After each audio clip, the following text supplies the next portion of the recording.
Hi friends, ನಮಸ್ತೆ. ಸೌಮ್ಯ ಸವಿ ಅಡುಗೆಗೆ ಸ್ವಾಗತ. ಸಿಂಪಲ್ ಆಗಿ ರೆಡಿಯಾಗುವ ಬೆಳಗಿನ ಬ್ರೇಕ್ಫಾಸ್ಟ್ಗಳಲ್ಲಿ ನೀರು ದೋಸೆನೂ ಒಂದು. ಇದನ್ನು ಸಾಫ್ಟಾಗಿ ರುಚಿಯಾಗಿ ಹೇಗೆ ಮಾಡ್ಕೊಳ್ಳೋದು ಅಂತ ನೋಡೋಣ. ಹಾಗೆ ಈ ನೀರು ದೋಸೆ ಕಾಂಬಿನೇಷನ್ಗಾಗಿ ರುಚಿಯಾದ ನೀರು ಚಟ್ನಿ, ಎರಡು ಕಾಂಬಿನೇಷನ್ ತುಂಬ ಸೂಪರ್ ಆಗಿರುತ್ತೆ. ಹಾಗಾದರೆ ಯಾವ ರೀತಿ ಮಾಡೋದು ಅಂತ ನೋಡೋಣ. ಈಗ ನೀರು ದೋಸೆ ಮಾಡೋದಕ್ಕೆ ಅಕ್ಕಿ ನೆನೆಸಿಟ್ಕೊಬೇಕು. ನಾನು ಓವರ್ ನೈಟು ಅಕ್ಕಿ ನೆನೆಸಿಟ್ಕೊಂಡಿದ್ದೀನಿ. ಈ 1 ಕಪ್ ಅಳತೆಯಿಂದ ನಾನು 2 ಗ್ಲಾಸ್ ಅಕ್ಕಿ ಹಾಕ್ಕೊಂಡಿದ್ದೀನಿ. ನೋಡಿ, ಈ ಗ್ಲಾಸ್ ಇದೆಯಲ್ಲ, ಈ ಗ್ಲಾಸಲ್ಲಿ 2 ಗ್ಲಾಸ್ ರೇಷನ್ ಅಕ್ಕಿ ಯೂಸ್ ಮಾಡಿದ್ದೀನಿ. ಈ ರೇಷನ್ ಅಕ್ಕಿಲಿ ತುಂಬ ಚೆನ್ನಾಗಿ ಬರುತ್ತೆ ನೀರು ದೋಸೆ. ಇವಾಗ ನಾನು 2 ಕಪ್ ಆಗೋಷ್ಟು ರೇಷನ್ ಅಕ್ಕಿನ ಓವರ್ ನೈಟ್ ನೆನೆಸಿ ತೆಗೆದಿಟ್ಕೊಂಡಿದ್ದೀನಿ. ಅಕ್ಕಿನ ಚೆನ್ನಾಗಿ ತೊಳೆದಷ್ಟು ಅಷ್ಟೇ ವೈಟಿಗೆ ಬರುತ್ತೆ ದೋಸೆ. ನೀರನ್ನೆಲ್ಲ ನೀಟಾಗಿ ಸೋದಿಸ್ಕೊಂಡು ಇದು ಮಿಕ್ಸಿ ಜಾರಿಗೆ ಇದನ್ನು ಹಾಕ್ಕೊಂಡು ಇದನ್ನು ಗ್ರೈಂಡ್ ಮಾಡ್ಕೋಬೇಕು. ನುಣ್ಣಗೆ ಇದನ್ನು ರುಬ್ಕೊಬೇಕು. ತೆಂಗಿನಕಾಯಿ ತುರಿ ಹಾಕ್ತಾರೆ, ಆದರೆ ನಾನು ತೆಂಗಿನಕಾಯಿ ತುರಿ ಏನೂ ಹಾಕ್ತಾಯಿಲ್ಲ, ಬರೀ ಅಕ್ಕಿಯಿಂದನೇ ಮಾಡ್ತಾ ಇರೋದು. ಅಕ್ಕಿಯಿಂದ ಮಾಡಿದ್ರೆ ತುಂಬ ಚೆನ್ನಾಗಿರುತ್ತೆ. ನೋಡಿ, ಈ ಥರ ಎಷ್ಟು ಚೆನ್ನಾಗಿ ನುಣ್ಣಗೆ ರುಬ್ಕೋತೀವೋ ಅಷ್ಟು ಚೆನ್ನಾಗಿ ದೋಸೆ ಸಾಫ್ಟಾಗಿ ಬರುತ್ತೆ.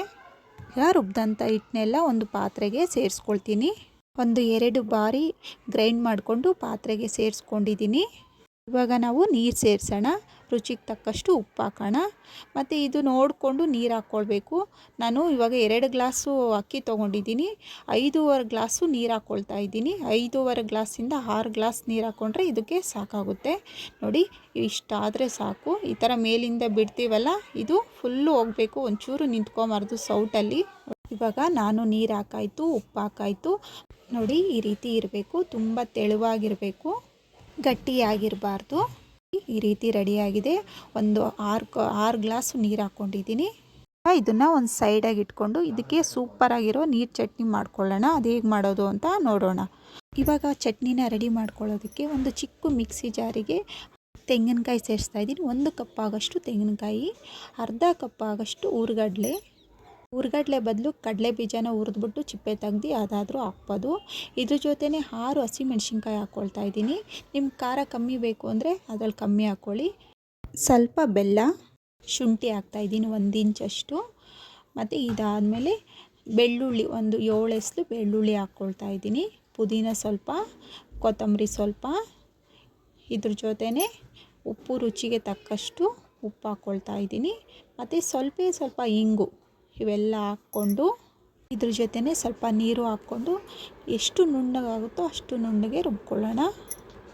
ಈಗ ಇದನ್ನು ನುಣ್ಣಗೆ ಗ್ರೈಂಡ್ ಮಾಡ್ಕೊಂಡಿದ್ದೀನಿ. ಆದಷ್ಟು ಸ್ವಲ್ಪ ತೆಳ್ಳಗೆ ಮಾಡ್ಕೊಳ್ಳೋಣ. ಇದನ್ನು ಒಂದು ಬೌಲ್ಗೆ ಹಾಕ್ಕೊಂಡು ನೀರು ಇದ್ರ ಜೊತೆ ಸೇರಿಸ್ಕೊಳ್ಳೋಣ. ನಮಗೆ ಎಷ್ಟು ತೆಳ್ಳಗೆ ಬೇಕೋ ಅಷ್ಟು ತೆಳ್ಳಗೆ ಮಾಡ್ಕೊಳ್ಬೇಕಾಗುತ್ತೆ. ನೋಡಿ, ಇಷ್ಟು ತೆಳ್ಳಗೆ ಮಾಡ್ಕೊಂಡಿದ್ದೀನಿ. ಇವಾಗ ಇದಕ್ಕೆ ಬೇಕಾದರೆ ಒಂದು ಒಗ್ಗರಣೆ ಸೇರಿಸ್ಬೋದು, ಇಲ್ಲ ಹಾಗೆ ಆದರೂ ಇಡ್ಬೋದು. ನಾನು ಸಣ್ಣದಾಗಿ ಒಂದು ಒಗ್ಗರಣೆ ಹಾಕ್ಕೊಂಡಿದ್ದೀನಿ. ಸ್ವಲ್ಪ ಎಣ್ಣೆಗೆ ಸಾಸಿವೆ, ಉದ್ದಿನಬೇಳೆ, ಕಡಲೆಬೇಳೆ, 2 ಮೆಣಸಿನ್ಕಾಯಿ ಮುರಿದು ಹಾಕ್ಕೊಂಡಿದ್ದೀನಿ. ಸ್ವಲ್ಪ ಕರಿಬೇವಿನ ಸೊಪ್ಪು, ಅದು ಎಲ್ಲ ಹಾಕಿ ಒಗ್ಗರಣೆ ಮಾಡಿ ಇದ್ರ ಜೊತೆ ಸೇರಿಸ್ತಾ ಇದ್ದೀನಿ. ಇಷ್ಟೇ, ಇದು ತುಂಬ ರುಚಿಯಾಗಿ ನೀರು ಚಟ್ನಿ ರೆಡಿ ಆಯಿತು. ಇದನ್ನು ಸೈಡ್ಗೆ ಇಟ್ಕೊಂಡು ಅವಾಗೆ ಮಿಕ್ಸ್ ಮಾಡಿಟ್ಟ ದೋಸೆ ಹಿಟ್ಟನ್ನು ನೋಡೋಣ. ಒಂದು 10 ನಿಮಿಷ ಆಯಿತು. ನಾನು ಚಟ್ನಿ ಮಾಡೋ ಗಂಟೆ ಇದನ್ನು ಮುಚ್ಚಿಟ್ಟಿದ್ದೆ. ಸತಿ ಚೆಕ್ ಮಾಡ್ಕೊಳ್ಳೋಣ. ಏನಾದರೂ ಗಟ್ಟಿಯಾಗಿತ್ತು ಅಂದರೆ ನೀರು ಸೇರಿಸ್ಕೊಬೋದು. ಇವಾಗ ನಾನೇನು ನೀರು ಸೇರಿಸ್ಕೊಳಕ್ಕೆ ಹೋಗಿಲ್ಲ. ಅಂದರೆ 2 ಕಪ್ ಅಕ್ಕಿಗೆ 6 ಕಪ್ ನೀರು ಹಾಕಿರೋದಕ್ಕೆ ಕರೆಕ್ಟಾಗಿರುತ್ತೆ ಮೆಜರ್ಮೆಂಟು. ಇವಾಗ ಹೆಂಚಿಟ್ಕೊಳ್ಳೋಣ. ಒಲೆ ಮೇಲೆ ಹೆಂಚಿಟ್ಕೊಂಡಾದ್ಮೇಲೆ ಅದು ಬಿಸಿ ಆದಮೇಲೆ ಒಂದು ಸ್ವಲ್ಪ ಎಣ್ಣೆ ಸವರ್ಕೊಳ್ಳೋಣ ಹೆಂಚು ಮೇಲೆ. ಇದು ನಾನ್ ಸ್ಟಿಕ್ಕು ಹೆಂಚಾದರೆ ಎಣ್ಣೆ ಏನು ಬೇಕಾಗಿಲ್ಲ. ಕಬ್ಬಿಣದ ಹೆಂಚಾದರೆ ದೋಸೆ ಹಾಕಿದ ತಕ್ಷಣ ಅಂಟ್ಕೊಂಡ್ಬಿಡುತ್ತೆ. ಅದರಿಂದ ಈ ಥರ ಎಣ್ಣೆ ಸವರ್ಕೊಬೇಕು ಫುಲ್ಲೂ, ಎಲ್ಲ ಸುತ್ತು ಸವರ್ಕೊಂಡಾದಮೇಲೆ ಈಗ ದೋಸೆ ಹಾಕೋವಾಗ ಮೀಡಿಯಮ್ ಉರಿ ಇಟ್ಕೊಂಡು ಈ ಥರ ದೋಸೆನ ಚೆಲ್ಕೊಬೇಕಷ್ಟೇ. ತುಂಬ ಮಂದಕ್ಕೆ ಹಾಕ್ಕೊಂಬಾರ್ದು. ಈ ಥರ ನೀರು ಚೆಲ್ಬಿಟ್ಟು ಇದ್ರ ಮೇಲೆ ಒಂದು ಪ್ಲೇಟ್ ಮುಚ್ಚಬೇಕು. ಬೇಲಲ್ಲಿ ಇದನ್ನು ಬೇಯಿಸ್ಕೊಬೇಕು. ಹೈ ಫ್ಲೇಮಲ್ಲಿ ಇಟ್ಕೊಂಡು ಬೇಯಿಸ್ಕೊಬೇಕು. ನೋಡಿ, ಈಗ ಓಪನ್ ಮಾಡ್ತೀನಿ. ವಾಗಿ ದೋಸೆ ಬೆಂದು ರೆಡಿಯಾಗಿದೆ. ನೋಡಿ, ತುಂಬ ಸಾಫ್ಟಾಗಿ, ಮತ್ತು ನೀರು ದೋಸೆಯ ಕಲ್ಲರೂ ಅಷ್ಟೇ ತುಂಬ ವೈಟಾಗಿ ತುಂಬ ಚೆನ್ನಾಗಿ ಬಂದಿದೆ. ಇದು ತುಂಬ ಜಲ್ದಿ ಮಾಡ್ಕೊಬೋದು. ಮಕ್ಕಳು, ದೊಡ್ಡವರು ಎಲ್ಲ ತುಂಬ ಇಷ್ಟಪಟ್ಟು ತಿಂತಾರೆ. ಮತ್ತು ಇನ್ನೊಂದು ಸೇಮ್ ವಿಧಾನದಲ್ಲಿ ಇನ್ನೊಂದು ದೋಸೆ ರೆಡಿ ಮಾಡಿ ತೋರಿಸ್ತಾ ಇದ್ದೀನಿ. ಮೊದಲನಾಗಿ ಇನ್ನೊಂದು ಸತಿನೂ ಎಣ್ಣೆ ಎಲ್ಲ ಸವರ್ಕೊಂಡು ಈ ಥರ ಹೆರ್ಚ್ಕೊಬೇಕು. ದೋಸೆ ಹಿಟ್ಟೆಲ್ಲ ಫುಲ್ಲು ತೆಳ್ಳಗೆ ಮಾಡ್ಕೊಬೇಕು. ನೋಡಿ, ಅದ್ರ ಮೇಲೆ ಮುಚ್ಚಳ ಮುಚ್ಚಿಬಿಟ್ಟು ಹದವಾಗಿ ಬೇಯಿಸ್ಕೊಬೇಕು ಕಮ್ಮಿ ಉರಿಲೇ. ನೋಡಿ, ಇವಾಗ ಓಪನ್ ಮಾಡ್ತಾ ಇದ್ದೀನಿ. ನೋಡಿ ತುಂಬ ಹದವಾಗಿ ಬೆಂದಿದೆ. ಇದಕ್ಕೆ ತೆಂಗಿನಕಾಯಿ ತುರಿ ಏನೂ ಹಾಕಿಲ್ಲ, ಬರೀ ಅಕ್ಕಿಯಿಂದ ಮಾಡಿರೋದು. ಅಷ್ಟೇ ಚೆನ್ನಾಗಿರುತ್ತೆ, ಅಷ್ಟೇ ಟೇಸ್ಟಿಯಾಗಿರುತ್ತೆ, ತುಂಬ ಸಾಫ್ಟಾಗಿರುತ್ತೆ. ನೋಡಿದ್ರಲ್ಲ ಎಷ್ಟು ಸಿಂಪಲ್ಲಾಗಿ ನೀರು ದೋಸೆ ಮಾಡ್ಕೊಳ್ಳೋದು ಅಂತ. ಹಾಗೆ ದೋಸೆ ಕಲರೂ ಅಷ್ಟೇ ತುಂಬ ವೈಟಾಗಿ ಸಾಫ್ಟಾಗಿ ಬಂದಿದೆ. ಈಗ ನೋಡಿ ಫೈನಲಿ ನೀರು ದೋಸೆ ರೆಡಿ ಆಯಿತು. ವಯಸ್ಸಾದವ್ರಿಗೆ ಈ ಥರ ಮಾಡಿಕೊಟ್ರೆ ತುಂಬ ಇಷ್ಟಪಟ್ಟು ತಿಂತಾರೆ. ನೋಡಿ, ಇದು ಚಿಕ್ಕ ಮಕ್ಳಿಗೂ ತುಂಬ ಒಳ್ಳೆ ಬ್ರೇಕ್ಫಾಸ್ಟು. ಅಷ್ಟೇ ಇಷ್ಟಪಟ್ಟು ತಿಂತಾರೆ ಮಕ್ಕಳು. ನೋಡಿ ಎಷ್ಟು ಚೆನ್ನಾಗಿ ಬಂದಿದೆ, ತುಂಬ ತೆಳ್ಳಗೆ ಬಂದಿದೆ, ಅಷ್ಟೇ ಸೂಪರಾಗಿರುತ್ತೆ.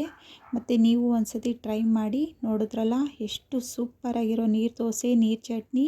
ಹಾಗಿದ್ರೆ ಈ ವಿಡಿಯೋ ಇಷ್ಟ ಆಗಿದೆ ಅಂದ್ಕೋತೀನಿ. ಈ ವಿಡಿಯೋ ಇಷ್ಟ ಆದರೆ ಲೈಕ್ ಮಾಡಿ, ಶೇರ್ ಮಾಡಿ, ಸಬ್ಸ್ಕ್ರೈಬ್ ಮಾಡ್ಕೊಳ್ಳೋದು ಮರಿಬೇಡಿ. ಪಕ್ಕದಲ್ಲೇ ಕಾಣುವ ಬೆಲ್ ಬಟನನ್ನು ಕ್ಲಿಕ್ ಮಾಡ್ಕೊಳ್ಳಿ. ಧನ್ಯವಾದಗಳು.